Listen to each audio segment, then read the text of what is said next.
మనము పని చేశాం అన్నటువంటిది ప్రజలు ఆటోమేటిక్‌గా అర్థం చేసుకుంటారనుకుంటే అమాయకత్వం. అది ప్రజలకి అర్థమయ్యేలా వెళ్లి చెప్పాలి. ఇది జగన్‌కి చేతకాల. అది చేసింది ఇంతైనా ఇంతలా చెప్పుకోవడం అన్నటువంటిది చంద్రబాబుకి చేతొచ్చు. 1,50,000 జాబ్స్ ఇచ్చాడు జగన్మోహన్ రెడ్డి.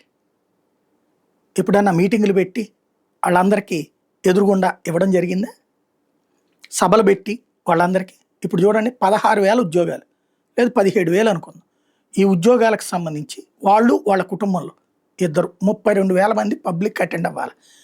ఒక్కొక్కళ్ళకి ఒక్కొక్క జిల్లాకి సంబంధించిన ఒక బ్యారికేడ్లు పెడతారు. అందులో వాళ్ళ ఏరియా అధికారులు కూర్చోవాలి. అందరూ కూర్చోవాలి.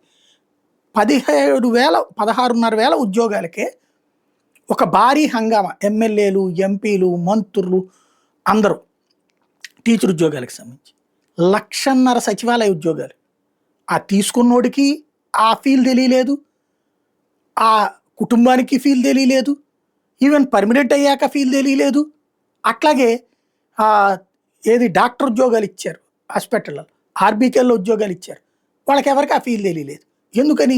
ఇలాంటి ఉత్సవం ఓయ్ నీకు నేను చేశానయ్యో, ఇదిగో ఇంత ఇచ్చామయ్యో, నీ జీవితాన్ని మెరుగుపరిచామయ్యా, నీ కుటుంబాన్ని మెరుగుపరిచామయ్యో అని ఇంత భారీ హంగామా చేస్తే వాళ్ళు ఓహో వీడు ఇంత పెద్ద ఉద్యోగం సంపాదించాడని చుట్టుపక్కల వాళ్ళు అందరూ అనుకోవాలా.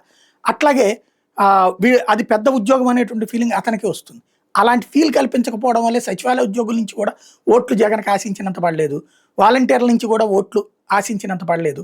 అంటే నువ్వు పని చేయడమే కాదు, చేశామన్నటువంటి ఫీలింగ్ అవతలోళ్ళకి కూడా కల్పించడం ముఖ్యం అన్నటువంటిది ఇప్పుడు బాబు ప్రభుత్వం దగ్గర నుంచి జగన్ నేర్చుకోవాల్సినటువంటి నీతి.